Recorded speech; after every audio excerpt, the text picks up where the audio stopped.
ఈరోజు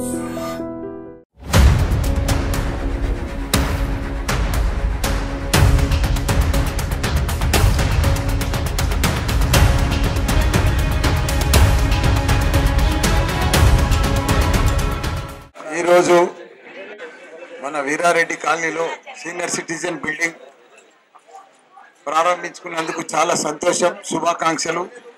దానికి మన పెద్దలు గౌరవ సాయిబాబు గారు, ఇదే మాదిరిగా మన సభాధ్యక్షుడు సంజీవరెడ్డి గారు, మన మేయర్ బుచ్చిరెడ్డి గారు, మన గ్రంథాలయ చైర్మన్ దయాకర్ రెడ్డి గారు, సోదరిమణి డిప్యూటీ మేయర్ లక్ష్మి గారు, అదే మాదిరిగా సెక్రటరీ గారు మహేష్ బాబు గారు, డివిజన్ ఇన్ఛార్జ్,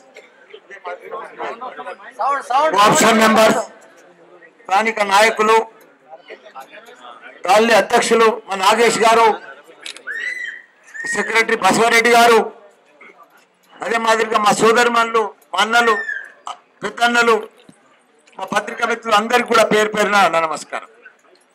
నేను ఒకటే మాట చెప్తున్నా, మా చెల్లెమ్మ చెప్పింది ఇప్పుడే, కాని పని చేసేదే మల్లన్నా, అయ్యే పని ఎవడన్నా చేస్తాడు, ఎవడన్నా చేస్తాడు. ఇక్కడ పెద్ద దొంగల ముఠ తయారైంది, ఇక్కడ బోడుపల్ల ఒక ముఠ తయారైంది, 5-6 కలిసి వాళ్ళు ఏదో చేసినామని, వాళ్ళు ఏదో ఉద్ధరిస్తామని, వాళ్ళు ఏదో చేస్తామని గొప్ప గొప్పలు చెప్పుకుంటున్నారు. వాళ్ళది ఒకటి ఫ్లాష్ బ్యాక్గ్రౌండ్ చూడు, ఒకసారి ఓ 4 తిరుగుతున్నారు చూడు. ఇప్పుడు సుధీర్ రెడ్డి కానీ, రాపోల్ రాములు కానీ, జంగయ్య యాదవ్ కానీ, వీళ్ళు 3-4 కలిసి గూడు పుట్టానై దొంగల ముఠ లెక్క తిరుగుతుర్రు. ఒక్కసారి వాళ్ళంతా మీ స్థానికులే కదా, రాపోల్ రామ్ బయటోడు కాదు కదా, జంగయ్య యాదవ్ వజ్రేష్ యాదవ్ బయటోడు కాదు కదా, బోడుప్పలోడే కదా. వాళ్ళు చేసిన ఘనకార్యాలు వాళ్ళ చరిత్ర ఏంది? ఫెడరేషన్ పెట్టుకొని ఎంతో మంది మీద ఎస్సీ ఎస్టీ కేసులు, ఎంత దుర్మార్గం! దళితుల ముసుగులో దళితులను మోసం చేస్తున్నారు.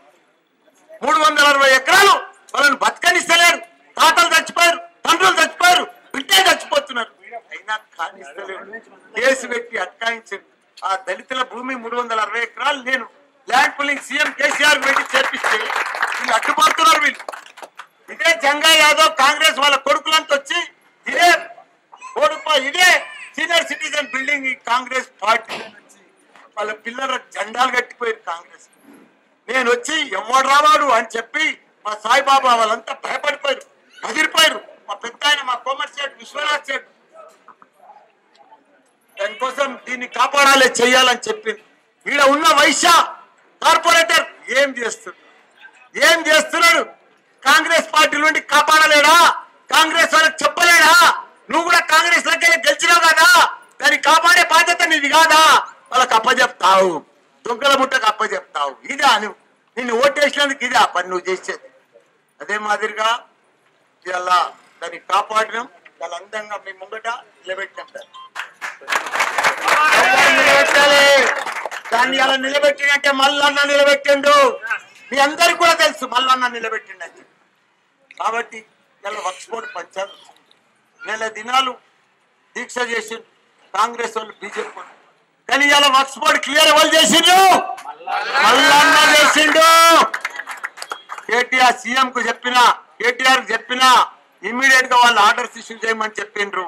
వక్ఫ్ బోర్డు రిజిస్టర్ చేయమన్నారు, పర్మిషన్ కూడా ఇవ్వమన్నారు. అవన్నీ కూడా అది అయ్యేదాకా, కంప్లీట్ అయ్యేదాకా నా బాధ్యత, దాని ప్రతి ఖర్చు నాదని కూడా చెప్పిన. మొత్తం జాబ్ వాళ్ళంతా ఫ్రీ అయిపోయారు, వాళ్ళు టెన్షన్ ఫ్రీ అయిపోయారు, హ్యాపీగా ఫీల్ అయ్యారు. మన దీపావళి నాడు పెద్ద ఎత్తున పటాకులు కాల్చారు.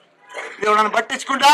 ఇదే జంగయ్య యాదవ్ 9 దినాలు ఆడ దీక్ష పెట్టి ఆ కాంగ్రెస్ వాళ్ళంతా ముసల్లా వాళ్ళందరూ దొరికొచ్చి హనుమంతరావును నన్ను తిట్టిపించిరా.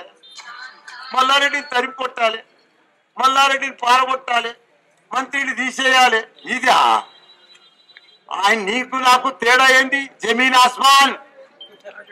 ఒక్కసారి మీరు చూడు, రేపు ఓడిపోలే కదన్నా, మీకు దండం పెట్టి అడుగుతున్నా. అంత సీనియర్ సిటిజన్, పెద్ద మనుషులు, మా చెల్లెలు కూడా ఉన్నారు. ఆయన బ్యాక్గ్రౌండ్ చూడురే, ఆయన పనితనం చూడురే, నా పనితనం చూడురే.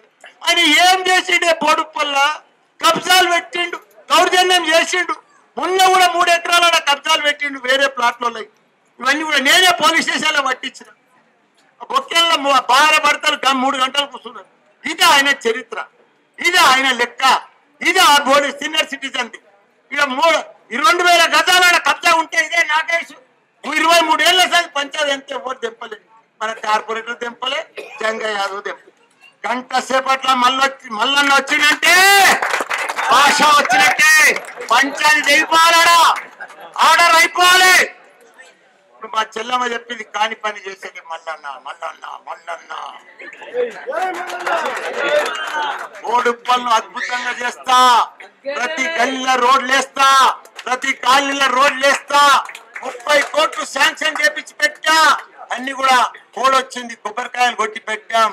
తప్పకుండా అవన్నీ కూడా ఇంకా 15 నెలలు ఉంది మా మేరకు, తప్పకుండా పనులన్నీ కూడా చేపిస్తా.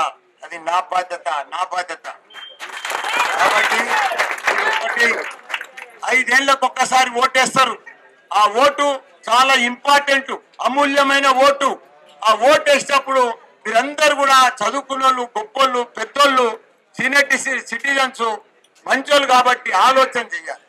ఎవరికి ఓటేస్తే మంచిగా ఉంటది, మల్లారెడ్డికి వేస్తే బాగుంటుందా, వజ్రేష్ యాదవ్కి బాగుంటుందా, మీరు ఆలోచన చేసి ఆయన నాకంటే ఆయన మంచిగా ఉన్నాడుకో, ఆయనకే. నాకు 70 ఏళ్ళు అయిపోయింది, నాకు రాజకీయం కూడా పెద్దగా అవసరం లేదు. అన్ని సాధించిన, పెద్ద పెద్ద ఇంజనీర్లను, డాక్టర్లను తయారు చేసిన, మంచి సంస్థలు, విద్యా సంస్థలు నడిపిస్తున్నా. నాకు ఏ ఆశలు లేవు, ఏ కోరికలు లేవు. అన్ని కూడా నేను పెద్ద పెద్ద డాక్టర్లను, ఇంజనీర్లను ఇవన్నీ కూడా తయారు చేస్తున్నాను, నేను చేపిస్తున్నాను. నా దగ్గర 10,000 మంది టీచర్లు పనిచేస్తారు. నేను గొప్ప పనులు చేసేటోని, పెద్ద పెద్ద విద్యార్థులను తయారు చేస్తున్నాను. ప్రపంచంలో ఉన్న విద్యార్థులంతా కూడా లక్షల మంది నా దగ్గర చదువుకొని పోయినాను. నేను ఆ కేటగిరీ నీ కేటగిరీ అని చెప్పుతాను. నీ కేటగిరీ అని దయచేసి 30 తారీఖు నాడు ఓటు చాలా ఇంపార్టెంట్. ఎవరేమి చేసినా మీరు ఆలోచన చేసి, మీకు ఎవరికి నచ్చితే, మీరు ఎవరికి మంచిగా అనిపిస్తే, ఎవరు బాగా పనిచేస్తా అంటే వాళ్ళకే ఇవన్నీ కూడా మీకు దండం పెట్టి కూడా చెప్తున్నా. ఎందుకంటే గత 10 సంవత్సరాల సంది కూడా కేసీఆర్ గారు తాగునీరు ఇచ్చిండు, సాగునీరు ఇచ్చిండు, కరెంట్ ఇస్తున్నాడు, కళ్యాణ లక్ష్మి ఇచ్చిండు. ఇప్పుడే మా దయాకర్ చెప్పినట్టుగా 400 సిలిండర్కి ఇస్తాడు. అత్తకు 5,000, కోడలకు 3,000 కూడా పిచ్చిలు కూడా ఇస్తాడని కూడా మనవి చేస్తున్నాం. మీ అందరికి కూడా గొప్ప గొప్ప స్కీమ్లు ఉన్నాయి, మంచి మేనిఫెస్టో ఉన్నది. మనకు కేసీఆర్ తప్ప ఇంకెవ్వరు కూడా మాయమాటలు చెప్పలేరు. ఇప్పుడు రేవంత్ రెడ్డి ఉన్నాడు, ఆయన కేటగిరీ ఏందా, ఆయన పరిస్థితి ఏంది? మన దగ్గర 4 ఏళ్ళు అయింది ఎంపీ, ఇప్పటిదాకా ఆయన ముఖం చూపించలే, ఒక 10 రూపాయలు ఇవ్వలే, ఒక 10 లక్షలు ఇవ్వలే ఎంపీ ఫండ్. ఒకనాడు ఒక ఇనాగ్రేషన్ రాలే. ఆయన ఇప్పుడు పోయాట సీఎం అవుతాడట. సీఎం ఎట్లయితాడు? ఇలా గట్ట గాలి వస్తుందట జంగయ్య యాదవ్కు, మన రేవంత్ రెడ్డి గాలి వీస్తుందట కాంగ్రెస్. ఎందుకు వస్తుందో గాలి, ఎట్లొస్తుందో గాలి, దేనికి వస్తుందో గాలి నాకు అర్థమైతలేదు. నువ్వేమైనా పని చేస్తే కదా, నువ్వేమైనా పని చేస్తే కదా పార్టీకి, నువ్వేమైనా ఉత్తరిస్తే కదా. ఏమి చేయదు, గాలి ఎట్లొస్తుంది? మాయ మాటలు చెప్పుకుంటా, వాట్సాప్లలో పెట్టుకుంటా, మేము గెలుస్తున్నాం అని. మందిలో మా కార్పొరేటర్లు 190 మంది, నాకు నేను గెలిపించిన ఇట్లా కార్పొరేటర్లు 190 మంది, 190 మంది మేడ్చల్లా. వాళ్ళు ఇళ్ళకి పోయి కాలు మొక్కుతుర్రే, పిచ్చబడుతురు. మా గాలి ఉంది, మాకు 63% ఉంది, మేము గెలుస్తున్నాం. నువ్వు గెలిచేటోడు ఎందుకు మా కాలు మొక్కుతున్నావు? వాళ్ళకున్న ఎంతమంది గుర్తా? కాంగ్రెస్ కు 16 మంది, మాకెంతమంది ఉన్నారు? 190 మంది. 190 మంది మా మేడ్చల్ నియోజకవర్గం. నేను జిల్లాకు చెప్తలేను, నేను ఫిర్తాజ్గూడలో ముంగట 26 కార్పొరేటర్లే, 26 ఉంటే 26 మాదే. ఒక్క ఏడు దిక్కులేదు. ఇళ్ల పొట్ట రాత్రంతా పోయి ఇళ్ల పొట్ట ఆ చిడిలో కూడా కూర్చుంటారు. లేచరా మా పార్టీలకు రా, నా పార్టీలకు రా, నేనే ఊరి ఎట్లా గెలుస్తావు, ఎట్లొస్తావు, ఏం చేసినావు? ఒక్కడు చదువుతలేదు. ఇప్పుడు ఒక 5గురు పోయారు యాదవులు అని, ఏదో వాళ్ళు పాపం వాళ్ళ ఇళ్ళకి పోయి నేను యాదవ్ రా, నా ఇంటికి రారా, నా పార్టీ కాదా, నా చుట్టం కాదా, వాళ్ళని మోసం చేసిన మహేందర్ యాదవ్ ఎంత దొంగ ప్లాట్ల మీద పైసలు తిరిగి అలా ఈ ట్రాన్స్ఫర్ ₹1 బిల్లింగ్ పిచ్చమేడట. ఏదో శాస్త్రం చూడ బిల్లింగ్ పిచ్చమేడే, ₹1 తీస్తలేడు. నేను తీసాడని చూస్తుంటే తీసేనే లేడు. మా ప్రెస్లో కూడా ఏమిస్తలేడు, ఎవరికి ఏమిస్తాడు, మాటలు చెప్తున్నాడు. నేను గెలుస్తున్నా.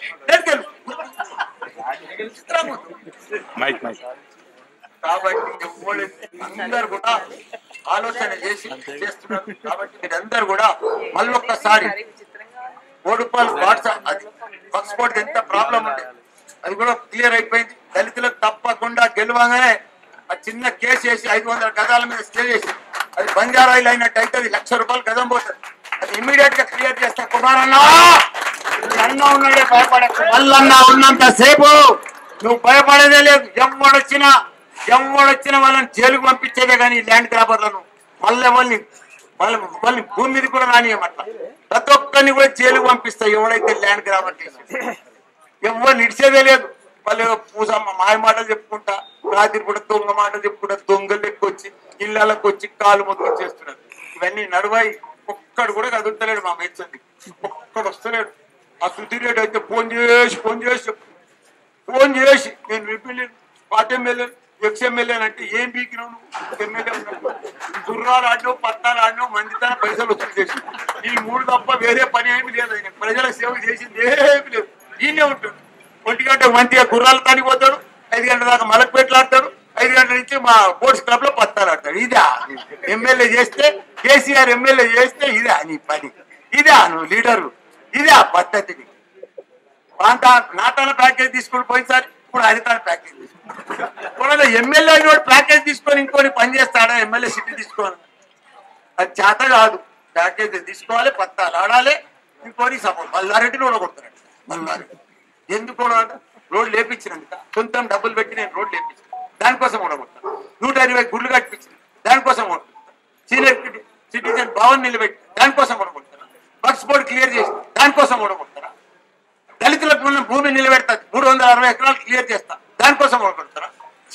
శ్రీసాయి కాలనీలా 118 జీవో తీసుకొచ్చిన 300 ఎకరాల గవర్నమెంట్ ల్యాండ్ చూపించి పట్టా ల్యాండ్ వేసి రిజిస్టర్ చేస్తే 118 జీవో నేను తీసుకొచ్చాను. దానికోసం ఓడగొడతారా? మన రాచకొండ కమిషనరేట్ లా దళితులది 63 సర్వే మెంబర్ల 66 ఎకరాలు పోతాయి. 56 ఎకరాలు ల్యాండ్ పుల్లింగ్ లా వాళ్ళందరికీ పట్టాలు ఇప్పించినాయి. దానికోసం ఓడగొడతారు. వక్ఫ్ బోర్డు మన ఉప్పల్ బగాయత్ ల్యాండ్ 800 ఎకరాలు కాంగ్రెస్ ప్రభుత్వంలో మెట్రోకి తీసుకున్నారు, వాటర్ వర్క్ తీసుకున్నారు. వాళ్ళకి రైతులకు ల్యాండ్ ఇవ్వలేదు. దాన్ని అంతా సీఎం కేసీఆర్ గారి దగ్గర తీసుకుపోయి ఎకరకు 1000 గజాలు ఇప్పించిన దానికోసం ఓడగొడతారా? వాళ్ళు చేస్తే ఓడగొడతారు. వీళ్ళు దొంగలు. వీళ్ళ ముఖాలకు ఏం పని చేసిన ఒక్కటి నా లెక్క చెప్పాను. నేను వరల్డ్ క్లాస్ ఇంజనీర్లను తయారు చేస్తున్నా. ప్రపంచం తగ్గట్టు డాక్టర్లను తయారు చేస్తున్నా. నా బ్యాక్గ్రౌండ్ అది. రాత్రి మొదలు కష్టపడుతున్నా. మా కోడలు నేను రోజు 1000 మందికి ఉచితంగా మందులు ఇస్తా, భోజనాలు పెడతా, ట్రీట్మెంట్ చేస్తా. ఎంత పెద్ద ఆపరేషన్ అయినా రూపాయి లేకుండా చేస్తా. 1000 మందికి సేవ చేస్తా. దానికోసం నా బ్యాక్గ్రౌండ్ అది. దయచేసి మీ అందరికి కూడా చెప్తున్నా, ఇటువంటి దుర్మార్గులను 30 తారీఖు నాడు మీరు ఓటు రూపంలో చేసి ఒక్క ఓటు వేస్తే మీకు మీ మల్లన్న 5 ఏళ్ళు సేవ చేస్తారు. ఒక్క ఓటు మీరు వేస్తే 5 ఏళ్ళు మీకు సేవ చేస్తున్నాను కూడా మీకు మనవి చేస్తున్నా. సీనియర్ సిటిజన్ కి ఇది సరిపోదు, నాకు నచ్చలేదు. రాయి బాబా విశ్వనాథ్ నీకు తప్పకుండా గ్రంథాలయం చైర్మన్ ఈయనే ఉన్నాడు. గ్రంథాలయం కట్టిస్తాం ₹1 కోటి పెట్టి. తప్పకుండా జాగా ఇప్పిస్తాం. ఆపరేటర్ జాగా పర్ఫెక్ట్ గా వాళ్ళు అన్ని రకాలు కూడా నీకు ఇంకో సీనియర్ సిటిజన్ ఇంకో మంచి మాట చెప్తాను. దమ్మాయిగూడెంలో ఆ పెద్దరామాస నాడు శనివారం నాడు వచ్చింది. దానికి నన్ను పిలిచారు. నేనెందుకు పిలుస్తున్నాడు? పెద్దరామాస నాడు ఏమి ఇస్తున్నారంటే వాళ్ళు 300 మంది ఒక టీం అయ్యి అందులో ఏడాది పెద్దలు కదా, సీనియర్ సిటిజన్స్ కదా, ఎవరైనా చనిపోతే వాళ్ళ ఇళ్ళ ఇయరే వాళ్ళకి బియ్యము. ఇప్పటిదాకా 17 మంది చచ్చిపోయారు. వాళ్ళు అసోసియేషన్ చేసేసారు. 17 మంది ఫోటో పెట్టి ఫ్రేమ్ చేసి 17 మందికి వాళ్ళ కొడుకులను, కోడళ్లను, పిల్లలను, మన్మరాలను పిలిచి భోజనం పెట్టి వాళ్ళకి బియ్యం ఇస్తారు. ఎందుకంటే ఇవాళ రేపు కొడుకులు బిజీ ఉంటారు, బయట దేశాలలో ఉంటారు, వాళ్ళని పట్టించుకోరని చెప్పి వాళ్ళ పెళ్లి రోజు కూడా ఈ సీనియర్ సిటీ భవన్లోనే చేస్తారు. వాళ్ళ బర్త్డేలు కూడా అలానే చేస్తారు. అది పోయి ఏం చేసినా గుర్తా ఇప్పటి సంది దీన్ని దత్తత తీసుకుంటున్నా అని చెప్పి దత్తత తీసుకున్నాడు. ఎందుకంటే ఏదున్నా మన ఎంబడి రాదు. ఎంత ఆస్తున్నా, ఎన్ని భూములున్నా, ఏదున్నా మన ఎంబడి రాదు. వాళ్ళు 300 మంది 17 మంది చనిపోతే ఒక్కదాన్నే బియ్యం ఇచ్చిరంటే అందరికి వాళ్ళ కుటుంబ సభ్యులకే వీళ్ళే భోజనం పెడుతున్నారంటే అది మామూలు విషయం కాదు. చాలా మనసు చెల్లించిపోయింది. దానికి దత్తత తీసుకొని మంచి ల్యాండ్ ఇప్పించి బిల్డింగ్ కట్టించి వాళ్ళకంతా మా కోడలు కూడా పంపించి ఎంపీ కార్డులు ఇప్పించి వాళ్ళకి ఏదైనా ఎంత ఖర్చు అయినా దాదాపు పెడతాను డిసైడ్ అయినా ఈడ కూడా అదే పద్ధతిలో దీన్ని కూడా దత్తత తీసుకుంటున్నా. మీ సీనియర్ సిటిజన్స్ ఏం ఖర్చు అయినా ఏ ఇబ్బంది అయినా రాబోయే రోజులలో మొత్తం భరించేది నేనే పదవులు ఉన్నా లేకున్నా రాజకీయంలో ఉన్నా లేకున్నా మీకు పర్మనెంట్ గా ఆ గమ్మాయిగూడది కానీ బోడుపల్లి కానీ సీనియర్ సిటిజన్ దత్తత తీసుకునేది నేను. మీ మల్లారెడ్డి అందరికి కూడా నమస్కారం. జై తెలంగాణ.